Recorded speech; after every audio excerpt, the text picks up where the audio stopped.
Maybe I'm crazy, but if you snatch my chain, we're gonna have to fight. I don't wear a chain, but if you did, we gotta fight. We gotta throw hands. Maybe I'm crazy, maybe I'm not. Welcome to Maybe I'm Crazy podcast. I'm Joy Taylor. Thanks so much for joining us this week. No guest this week, but I am gonna give you my top 10 reactions to week 1 of the NFL, which was... So first, let's start with the New York Jets. Le'Veon Bell's going to be out for a couple weeks. What a disaster against the Bills.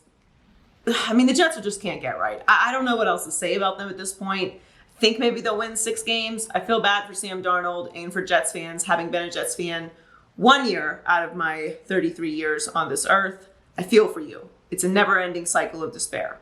I'm so sorry. Next, the Washington football team. Wow. Riverboat Ron gets an IV at halftime.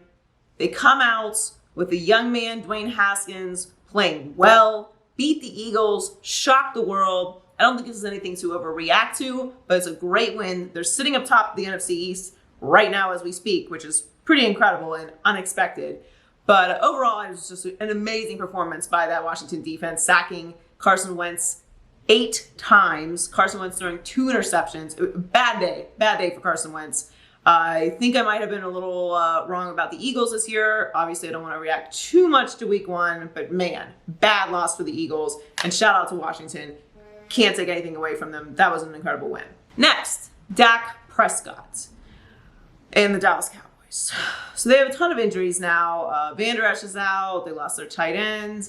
And it's just a really lackluster performance to me from the Cowboys here in LA against the Rams and SoFi's opening. Look, the Rams are better than people give them credit for. Everyone's overreacting to them not making it back to the Super Bowl and winning. But I'm very high on the Cowboys as far as them. Well, I shouldn't say I'm very high on the Cowboys. I have them winning the NFC East. I don't want everyone to freak out. And yeah, that call could have gone either way. But man, you got to do better than that, Mike McCarthy. It's just not what you want to see out of the Cowboys week 1. Aaron Rodgers is still really, really good at football. He's pretty good. I might have canceled the Packers a little bit too soon. Again, I don't want to be overreact to week 1 guy, but I mean, that was some vintage Aaron Rodgers. Everybody needs to relax type shit.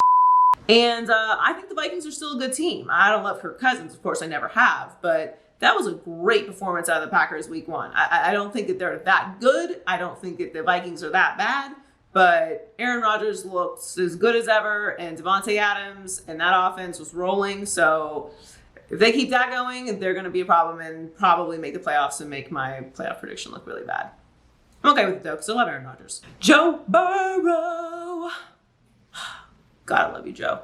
I knew he'd be great. Okay, he wasn't great, but I like that performance. Nice little run, 27 yards. Waiting for the block. He looked poised. He didn't look scared. He stayed in the pocket. His feet were good. What else can you ask for? He got his team down there at the end of the game, 2-minute drill, to put them in a position to send them into overtime against a very good Chargers offense, even though they looked terrible in that game. You can't ask for anything more from a starting quarterback rookie in his first game in a pandemic. I thought he was great, considering the circumstances. What more can you ask for? He was getting harassed back there. I don't know what happened with their kicker, but that's a whole other story. He got bangled. Look, he's going to have to overcome a really dysfunctional situation in Cincinnati. They had the number 1 overall pick for a reason, but I think he looked great for the circumstances and situations that he had to deal with. Russell Wilson continues to be the most disrespected athlete in professional sports. I mean, just greatness. A practically perfect game, unbelievable performance. And no one's even really talking about it. Just like, oh, well, that's what Russell Wilson does. He just goes out there and it's just great every single week. Russell Wilson was awesome, and we need to start paying attention to it. Like, it's time. It's time we give Russell his flowers. It's time. Gardner Minshew. I see you, Minshew. I see you. Look, you got to give the Jaguars credit. All Colts fans could tell me is what a loser I was for not putting them in the playoffs this year. You got old man Rivers out here throwing his vintage interceptions. Now look, you should never ask him to throw 46 times a game. It's ridiculous. You got to rely on the run a little bit more than that if you're the Colts. But Jags are supposed to be tanking this year and come out week 1 and get a very convincing win over a Colts team that's not a bad team, completely rebuilt offensive line, got good pieces, and they just paid Phillip Rivers a ton of money to come in there and go all out this year. So I love what I saw from Minshew and the Jaguars. Now, I don't think this is anything to go crazy about. They're still the Jaguars, but great week 1 win. Awesome performance out of Gardner Minshew, who looks like he's a player. Like, he seems legit. His numbers are trending in that direction. I think it's time we have to start talking about him as a legitimate quarterback. Oh, Mitch Trubisky. Fourth quarter Mitch. I am not overreacting to that performance out of Mitchell Trubisky in the fourth quarter. I'm just not going to do it. You're not going to get me with that. It's the Detroit Lions. Sorry, Donnie. Love you guys, but I got a lot of love for Detroit. But it's the Lions, okay? He's dropping it, DeAndre Swift in the end zone, touched it, winning touchdown. I mean, it's okay. It was a good performance out of Trubisky. Nice game. Still not the guy. Not convinced. Finally, Big Ben and my Steelers back at it on Monday Night Football. Get a great win over the Giants, as they should have. Really, really weird performance out of the Giants. Daniel Jones had some moments, but you got to get Saquon more involved in that. He couldn't get anything going in the running game, and Saquon is great. They have a lot of things to still figure out with New York, but that was expected. You have a new head coach, you have a young quarterback. Those teams are going to struggle, as we discussed many times before the season started. But I did love what I saw out of the defense in Pittsburgh. Dominant performance, forcing turnovers, getting Daniel Jones on the ground, stopping that run, and we were all looking to see what Big Ben was going to do. He looked like himself. Not particularly quick, but he was slinging it around. He looks healthy. He looks as spry as Big Ben can look, and they did what they're supposed to do, which is beat a bad team. So happy with Big Ben's performance. Glad he's back. Still have the Steelers making the wild card. They're not going to win the division over the Ravens, but I feel good about them in week 1. With it, with it, quit it. What? With it. We about to turn up in this bitch. What up, Heller? What's up, Joy? What's Poppington, Heller? Yeah, I had that one queued up, but then I wasted it on a bad take a second ago. So I forgot to start recording. What am I doing in Wit It or Quit It? What am I witting or quitting this week? we got a bunch of good stuff. Let's get into it. Cam Newton's first start in New England went really well. The Pats beat your Dolphins 21-11 in Foxborough. Superman had 15 completions, 15 rushes, but left his chain and maybe a hamstring on the field. Bill Belichick seems excited to have some new film to review, and Cam proved for at least 1 week he's still clearly that dude. Joy, Cam Newton and Bill Belichick have a mutually beneficial type relationship. Wit it or quit it? Oh, Wit It. And they're both playing it just wonderfully. I love it. Yeah. And I'm cool with it. Everyone had all these questions about if Cam Newton was going to be able to work in the system, myself included. Now, I knew that Cam still had greatness in him. I knew he was still a starting quarterback. But to fit into a system like New England's, that's difficult for most people to do. In fact, Tom Brady got tired of that. That's why he's in Tampa Bay right now. So he did 20 years later, yep. Yeah, 20 years later. Yeah, it took him a little while, but he got there. The point is, that's a very difficult system to deal with. It's a very difficult culture to be in, especially if you're a star. Rob Gronkowski's talked about it, and he was pretty much able to do whatever it is he wanted. And he still talked about how it's you're not really allowed to be a star there. And they've been super flexible with him. It seems like he's the same guy, he's still celebrating, he's still, doing his thing, and just everywhere he goes, he's still Cam. He's still got the outfits, he's still got the hats and the scarves and the shoes. Yep. Oh my! I think it's great. I think it's great that he is still being himself while actually translating it to the football field. And New England is allowing him to play the way that Cam Newton plays, which is just bigger and stronger than everybody else on the field. Now, I don't know if he can maintain that for an entire season. They shouldn't. They're not going to. They're not going to make him do that every game. And I don't think we should overreact to them beating the Dolphins, but I loved what I saw from Cam Newton this week. I thought it was great. And Bill Belichick, talking with Cam after the games, it was a little snatching of the chain action, which is just unacceptable. Never that. Mad disrespect. Although the Dolphins have denied that that's what they were doing, there was in fact a chain snatched. And I'm a Dolphins fan, so let's just keep it real. He snatched his chain. You snatch his chain. You say you snatched his chain, and that's that. That's why I don't wear chains. No, that's why. Yeah. I don't really know what went on in that situation. I did see that Cam was super upset after the game, and then I saw the video afterwards and was like, yeah, that's completely understandable. So overall, I like that Cam is being himself. He said he told Coach Belichick, the College Yep. Park almost came out of me. I like it. Bill is proving that he can deal with a superstar and adapt his offense and Yeah. his team to match what that superstar does great. And Cam Newton is proving he can work within one of the most difficult systems and most structured cultures in the league, if not the most structured culture in the league. It's a mutually beneficial situation for both of them. I don't think it's a long-term situation. I don't think anybody thinks that, and that's fine. Cam's going to end up somewhere as a starting quarterback next year, or maybe they extend him, who knows, but either way, it's working, and I can't say I'm surprised because I called this, not necessarily the New England part, but the Cam working part, definitely called. And oh, by the way, what happened to Jarrett Stidham? Wasn't Who now? who Who's wasn't something about like Is it Jared or Jarrett Jarrett? Stidham? Is it Jared? Jarrett. Do you say Jared though? Is it Jarrett? Jarrett. This is the most run he's gotten actually in a few weeks now. I'm honestly impressed, Joy. Bill Belichick seems to really be taking to his millennial workplace training that he's getting by working with Cam Newton. Like imagining what he is going to respond to when Cam says he could feel the College Park coming out is a fun game for me in my mind. Like, okay, or all right. Like, I don't know that was probably a new one for him, at least up close. But I mean, he's doing great. By the time the season's over, he's going to have a TikTok Belichick.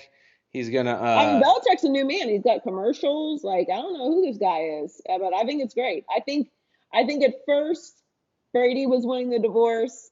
And then Belichick was like, okay, but see what I got going on here. And now, and then it kind of looked like Brady was winning the divorce again. And then for week one, Belichick has won the divorce. When the moment that Cam and Josh McDaniels fist bumped on the bench while Brady was looking sort of washed with the BUCS, throwing it to nobody and the other team, I mean, that's got to be a nice moment for Bill. That's got to make it all the internet troubleshooting and other millennial things he's got to do by himself now worth it. You know what I mean? He's probably going to come out with a new hat look. Yeah. This is exciting. But one thing I wanted to ask you, though, and you alluded to it, was that they're not going to run they're not going to run Cam 15 times every game. Like No, it's not sustainable. It doesn't make sense to do that anyway. I mean, I do think that they are going to lean on Cam's running ability, and they're going to put in plans, runs for Cam to keep the defense honest. And why wouldn't you? Like that's what Cam does. And he looked like vintage Cam, but for a whole season, that doesn't make sense. It's not sustainable. We've seen that because Cam's had a ton of injuries. So I do think that they are going to mix it up. And against a team like the Dolphins, you can do that. But, teams that have a tougher defensive line, that's not really going to work as well. So I think they'll mix it up, but they are going to they're gonna use Cam in that way and have it as a part of your offense to keep the defense honest throughout the season. But like Sony Michel's got to get more carries than him. Yeah. Like we just need it was it was this many. It was 15, and that's too many. It needs to be like less than this many, Less than this many. Just a little less than this many. And I think this many, for only those people watching, just that many would be too many. Anything less than that many would be good. For anyone who is just listening, we did 15, and we want to keep it around like 10 or less. Yeah, or less. Yeah. Or less. Okay, all right, let's keep it remedial and counting, and with a nursery rhyme. Patty cake, Baker's plan. Make the Browns lose as fast as he can. Throw it incomplete and mark it with an L. Baker has some more progressive ads to sell. Joy, Baker Mayfield is one more losing season away from being a backup. Straight up. Wit it or quit it. Oh, wit it, for sure.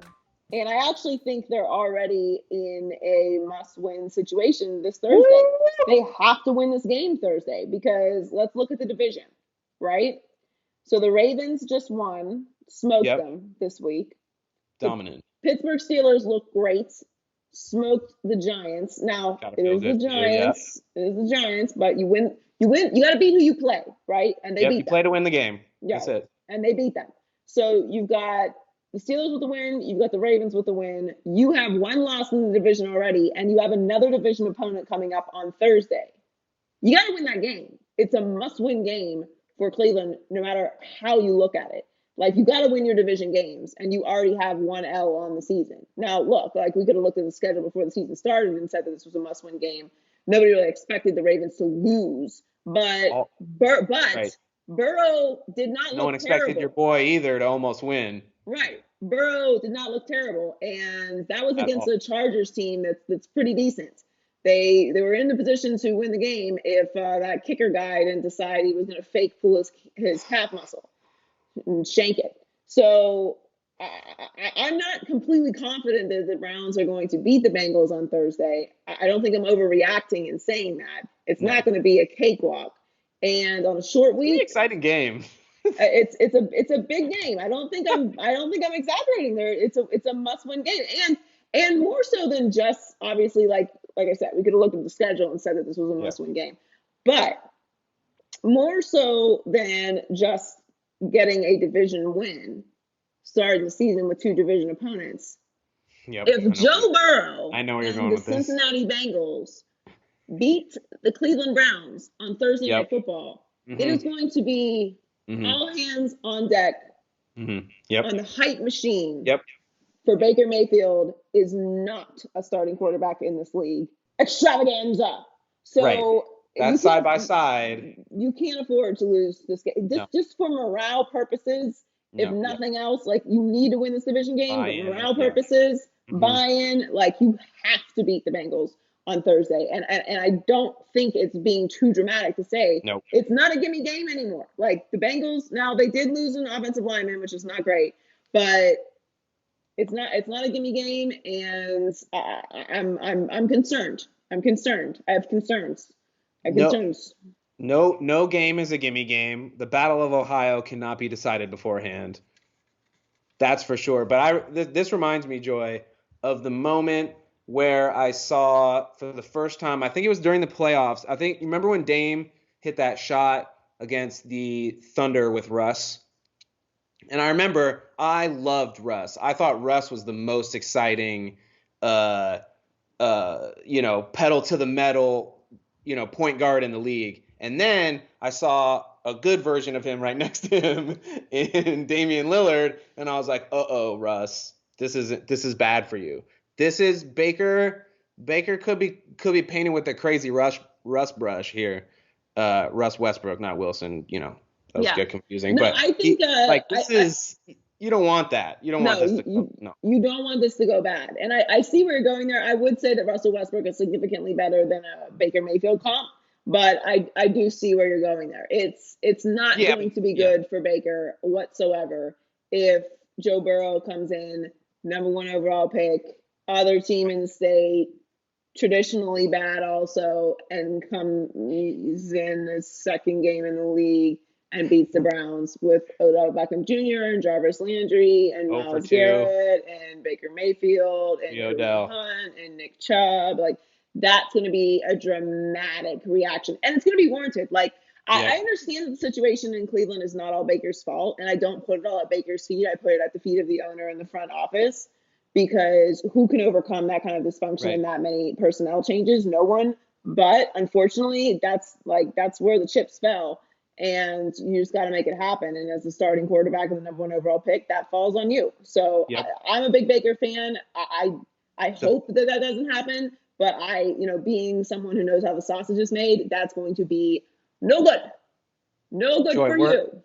Joy, I'm feel free to push back on this, but we're coastal elites, and we are excited about Baker Mayfield. So if anyone wants him to succeed, it should be the Browns, because he puts them in the headlines and makes them relevant. But once you're in the headlines, then everyone's watching you.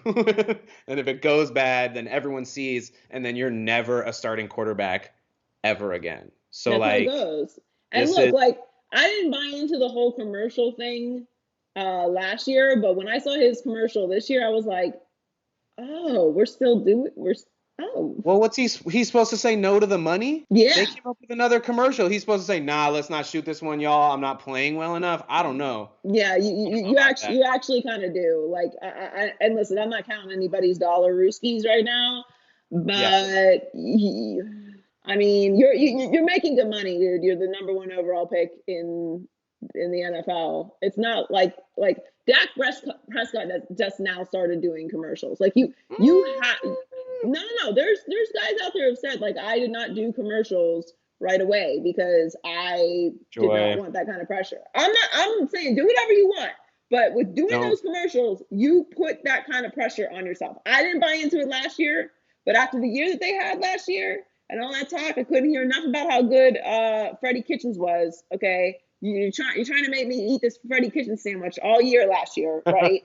And then now the first commercial I see is you trying to, another progressive commercial in the stadium. It's a lot. It's a lot. Optics matter. You don't like that? You're not enjoying this. You're not enjoying the Stefanski burger so far. It's more like a Stefanski sushi roll. I don't. He's more like he's a little more sophisticated. I don't know. Maybe sushi. I think. Yeah. No, it's like a Stefanski. It's like a Stefanski turkey wrap. It's like a little healthy, but like not really because it's actually low key a lot of carbs and calories because you get the cheese and condiments and stuff. But like it's it's acceptable. It's an acceptable lunch, and I don't know. I like the way that it looks and sounds, the Stefanski turkey wrap, like with the chillness and we're going to go out there and prove ourselves and there's no talking and like that's the brand that the Cleveland Browns should have always had. They should be gritty and tough and blue collar and we don't talk about it. We just be about it and don't worry about what we're going to be this year. We're going to show you what we're going to be this year and just stop building up this enormous amount of pressure on yourself when you have proven nothing in this league in like the past 25 years. When was the last time? I don't want to be too exaggerated. 2002. Okay, was the last time they made the playoffs. So 18 years, you've been telling me how good you are. Just go be good. At one point or another, you just have to go be good. So I do like that is the approach that Kevin Stefanski has this year. Whether or not it's actually going to work is a whole different story. That's why I think this game on Thursday is massive for the Browns. Dog pound. We'll see what they got. Hey, Donnie, what's going on high key, low key this week? All right, high key, after 4 years under Mike D'Antoni, the Rockets could never break through that outer atmosphere of the Western Conference. And now he's gone. Low key, if a culture reset doesn't happen fast in Houston, when it comes to title contention, I think it's going to be a long, long time till they're back. Agree or disagree? I agree. Look, I'm not someone who roots for people to lose their job, although we kind of knew this was coming because it was the end of his contract, and you usually don't have coaches coaching on, a dead year. You extend them before that because then you're making decisions for right now instead of, right now and the future because you have no plans on being there. I don't think that D'Antoni is the right coach for this situation. I don't know if he is a championship coach. I mean, he's never won a championship, and he keeps getting he's not built. Well, he's not technically a championship coach, but like, is he a coach that you bring in and you're like, yeah, we can win a championship with D'Antoni? I don't know. I don't think so. I don't think so anymore. I don't know that he has that in him, and I don't like their style of play. Like I never have. I tried to buy in really hard to the Rockets this year because of Westbrook, and I liked the way that they were playing in the bubble with the defense. It was interesting. It was different for them. They seemed really like different, just motivated and a little gritty. It was just a different kind of team. And then everything fell apart at the end. You got Daniel House doing what he's doing, and like that's your sixth man. He's, like you could be out of here in like a week. You know what I'm saying? And that's a whole different conversation. But I just think it speaks to the culture there in Houston. I don't like the way that I don't want to say this. It's hard. Like, it's hard to watch the Rockets and like truly enjoy them in the playoffs. And that's when it matters. Like, they're a great regular season team. Exactly. And they're so fun to watch in the regular season. And it just never translates to the postseason. I don't know if it's just the way they're set up. I don't know if it's D'Antoni, but I'm ready to see something new in Houston. And I don't want D'Antoni to go to the 76ers and do that to them either. So I know he's going to get another job because he's already in the NBA coaching carousel. And we know how that goes. But it might just be, just one of those things where you transition to the front office or something. Like, I just don't know if he's the guy that's ever going to put you in a situation to win a championship. And some organizations don't care about winning championships. Some organizations just want to be regular season teams. Like, everybody doesn't. Get fans in the stands. And so maybe sell tickets. Maybe that's the situation. I don't think that that's the 76ers. Like, I imagine that being in Philly, you have higher aspirations than that. I know Philadelphia sports fans are not into that. So I don't know. I don't know where he ends up. I don't know what direction the Houston Rockets go in, but this was one we could see coming, and it was the right move. All right, high key. Tom Brady's done. It's time for Philly to panic, and the Jaguars are legit. Low key, after a mostly virtual offseason and no preseason games, the week 1 overreactions this year, they feel even more overreaction-y. Oh yeah, the week 1 overreactions are very dramatic. Even from Bruce Arians. Bruce Arians saying that Tom Brady's going to come in with more grit and determination. Like, that's not really Tom Brady's problem. His problem is he's 43 years old and he's with a new organization and new teammates that he has only been around for a month. But he's not really. You don't really ever hear anyone say that Tom Brady isn't determined. That's not really. No, not at all. Everyone's overreacting to everything. Gardner Minshew and the Jaguars are going to go 10-6. No, I don't think anybody's saying that, but we're getting a little crazy. Philly's no reason to panic. All right, Washington's defense was going to be good. We didn't think they were going to be that good, and there are some things that you need to adjust. Like everyone needs to learn something from week 1, but I don't think there's anything to go too crazy about. Like Aaron Rodgers, unbelievable week 1.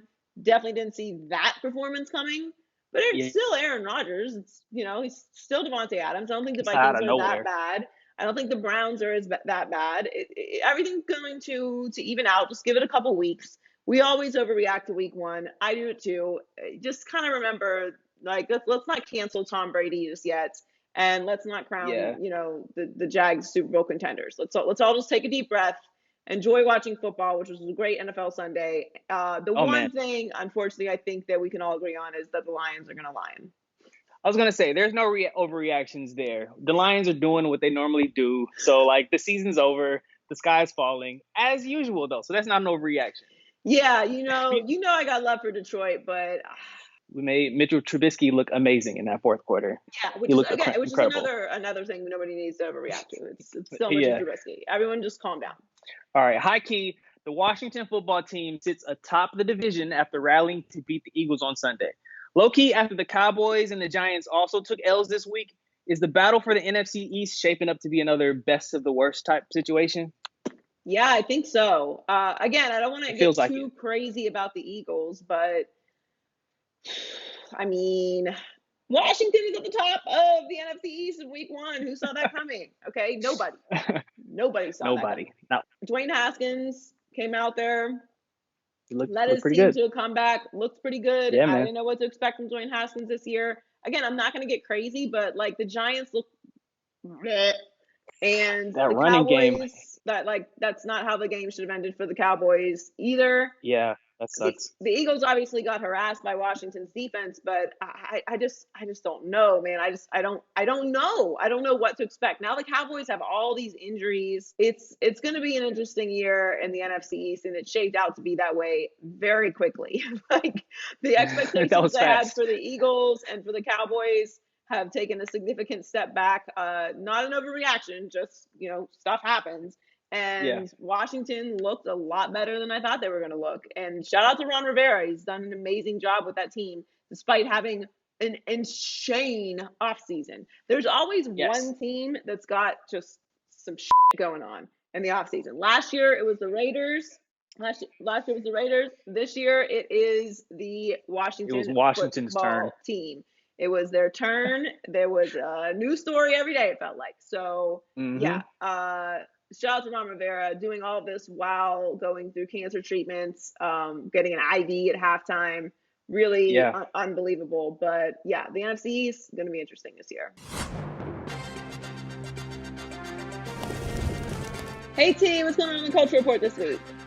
Hey Joy, so Cardi B files for divorce from Offset after 3 years of marriage. Like, we know he cheated in the past and they got married like literally 3 months later. Well, apparently there's been rumors of more infidelity. And look, if this is accurate, Joy, a woman can only take so much. Like, no one deserves or needs to stay where infidelity is present. So good for her for filing. I mean, girl, ain't nothing like a peace of mind and being worried about whether or not your man is cheating on you. So Cardi will be fine. Oh yeah, Carter's gonna be fine. It's I don't know. I don't know what's going on, so I can't speak to what's happening in their relationship. All I will say is, as usual, we get attached to couples for no reason. Like, you hear the news, you're like, oh my God, it's like your friend is getting divorced. Like, oh my God, girl, what happened? But like, we don't know. We don't know what's going on. Yeah. Obviously, it was pretty much confirmed that there was some infidelity earlier in their relationship. Look, celebrity relationships are really hard, and sometimes that's just what goes down. And who knows? Maybe that's it. Maybe they just grew apart. I don't know. It just feels like the end of an era. It really does. You know, they're one of our rap couples. You know what I mean? Like we got really like exclusively a rap couple because Beyonce and Jay-Z are a music couple, but they're not necessarily a rap couple, you know? So this is like actually kind of rare what they had going on. It's kind of dramatic. it's it's very dramatic. And I mean, we're also in a pandemic. A lot of people are spending time together. So I would assume it's gonna be a lot of divorces, a lot of people realizing, hey, you ain't who I thought you was. But So you know, it's just kind of hard though in a pandemic too, because like you don't actually spend this much time together in real life. So if you're going through relationship issues, you may just want to put it on pause because when everything gets back to normal, you're not going to be up under each other like that. You know, it's just kind of a hard. You're really like examining what it's like to be retired together. Like that's really what you're going through in the pandemic. It's like because it's not normal for people to spend this much time together. Well, well, best of luck to I both don't of know. them. Yes, You will thrive, Cardi. We got your back. we sure do. So, Good Times animated series is coming to Netflix. Norman Lear, Seth MacFarlane, and Steph Curry are executive producers. Enjoy. I'm really not sure how to feel about this. I mean, I didn't grow up watching Good Times. I mean, it was a little before my time, but I say this all the time. Like, if you're going to do this, do it right. I mean, I would think that they would cast Black people. And I'm not trying to compare because I know the bar has been set with the show like the Boondocks, but like Aaron McGruder, like he did that.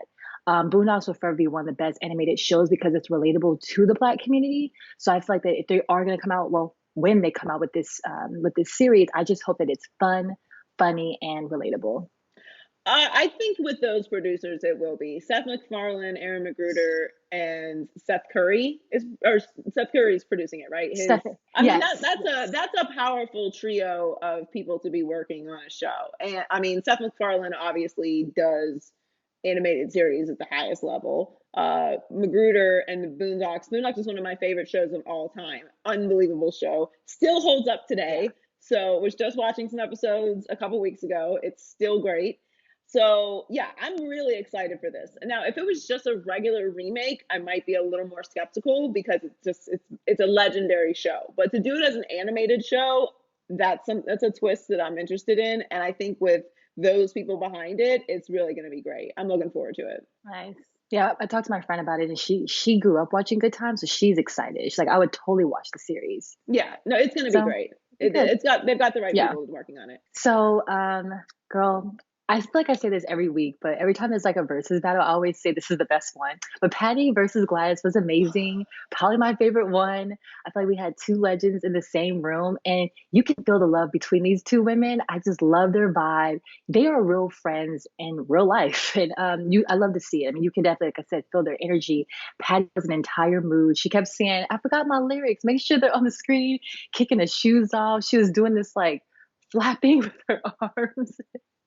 She was an entire mood. My grandma would play Gladys and Patty growing up, so for me, it just brought back a lot of like childhood memories. So I totally enjoyed it. First of all, I need a sequin suit immediately.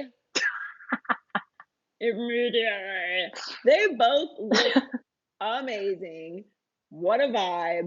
I mean, it was just like hanging with your tipsy aunties, you know, just going through their old songs, enjoying themselves, enjoying each other. It's all love and fun. It was spectacular. I mean, we knew it was going to be great. These are legends. They've been doing this for like 60 years at the highest level. So they're not just respected in the industry, they're legends. So this was really great. Like the verses, it's not that everybody who does the verses isn't a legend, but these two are in like a different category. This is like old school, not even your mama. It's like your mama's mama appreciates this music and it just carries through generations. When you're making generational music, you're in a different space. So, and that's no disrespect to any of the other artists who have done verses, obviously, but this one we knew was going to be special. Like, it had to be, and it was everything that it was billed to be. I loved it. I mean, just it was an absolute vibe. I'm getting a sequin suit. I'm getting one. I may have to get one too. That's fabulous. They look great. Yeah, they really did. So Keeping Up with the Kardashians is coming to an end after 20 seasons. You know, I think I watched it off and on until Kourtney gave birth to Mason. So that may have been season 6-ish or 7. But whether you like the show or not, I feel like that it's been super successful. Obviously, it has launched so many different careers. Kris Jenner said in an interview with Ryan Seacrest that now seems like the best time to end the show and think about what's next for them. And it's like, regardless of what they do, I mean, they're set for life. So I did wonder, like, are the numbers even there anymore? Because I don't really know anybody that watches this show. Plus, we're in a pandemic, so a lot of shows are ending anyway. And I'd imagine E can't probably afford to pay them. No shade. But Charlamagne just said it perfectly. How do you pay a billionaire? It's like Kylie's a billionaire. And I mean, we obviously know that they don't need reality TV. Well, I think that's kind of part of it, right? Like when they started the show, it was, it was a different era. Reality TV was like huge, and you had The Hills, and you had, Paris and Nikki and Real World and Jersey Shore. Like it was at the height of reality television. Like that's what everyone was watching. Well, now everybody's watching Netflix and everybody's watching Hulu and HBO Max and Apple Plus. Like it's just shifted how we consume TV, and we like to binge, and there's YouTube now and Instagram. Like there's so many more distractions. So keeping up with the Kardashians isn't like at the top of everyone's list of shit to do. So it's not surprising that the show is ending, and all things come to an end. So this is a good transition point for them to get out of reality television. Now, what they do next, I mean, who knows? Whatever you feel about the Kardashians, Keeping Up with the Kardashians was the genesis of their success. Like the reason anyone cares about Kylie Jenner's lips is because of Keeping Up with the Kardashians. So they've shaped I can't even say American culture. They've shaped the culture of the world, like how we deal with celebrities, how we respect celebrities and their privacy. And like they've had a major influence on everyone's lives, whether you wanted them to or not. Like a Kardashian society is essentially what we live in right now. And I'm not a hater. I've never hated the Kardashians. I feel like they just did what we all made available to them. And by we, I don't mean me, because I never watched the show and I never bought any of their products. So I am immune from whatever was shopped out there. And it wasn't like out of principle. Like I don't really enjoy watching other people live their lives. Like I have stuff to do and things I like to accomplish. No diss to anybody who watched the show, obviously, but like that's just not my thing. If I'm gonna watch reality TV, I need to be trash. Like I want to watch Rock of Love. I want to watch Flavor of Love. You know what I'm saying? Like, I want to watch just madness that I feel like I'm never going to participate in. You know what I'm saying? So, respect to the Kardashians and everything that they've done. I've never hated on them. I think that, people watched, so they kept doing what they do as anyone else would do. Like, if you think you're morally above what the Kardashians are created or have done, you're not. Like, just, it's again, like some of you, very few, very, very few of you are, but most people would definitely take the opportunity to be super, super, super, super duper, duper rich if it came along with being all of those supers and dupers famous, which comes with a lot, constant public scrutiny and everything else that they have to deal with, because that's the deal they made, being that famous and that rich. So I'm cool with the show going away, because I never watched the show to begin with, but it's definitely been an era of our society, and it's definitely played a major role in shaping social media and celebrities and privacy and lots of other things, beauty products, just a lot, sex tapes, lots of stuff. Thanks for joining us this week on the Maybe I'm Crazy podcast. Make sure you follow us on YouTube, go subscribe, and follow us on our social media pages at Maybe I'm Crazy Pod. And you can listen to the podcast anywhere you listen to podcasts: Spotify, SoundCloud, iHeartMedia app, and Apple Podcasts. Forgot that one there. Shout out to the Maybe I'm Crazy Fantasy Football League. I did not do well in any of my fantasy football leagues this week. Took an L in all of them. It was very, very discouraging, but hopefully we'll have a bounce back week next week. You don't care how I did in fantasy, but I care how you do in fantasy. So tweet me at Joy Taylor Talks. And have a great week. Thanks for joining us. Maybe I'm crazy, maybe I'm not.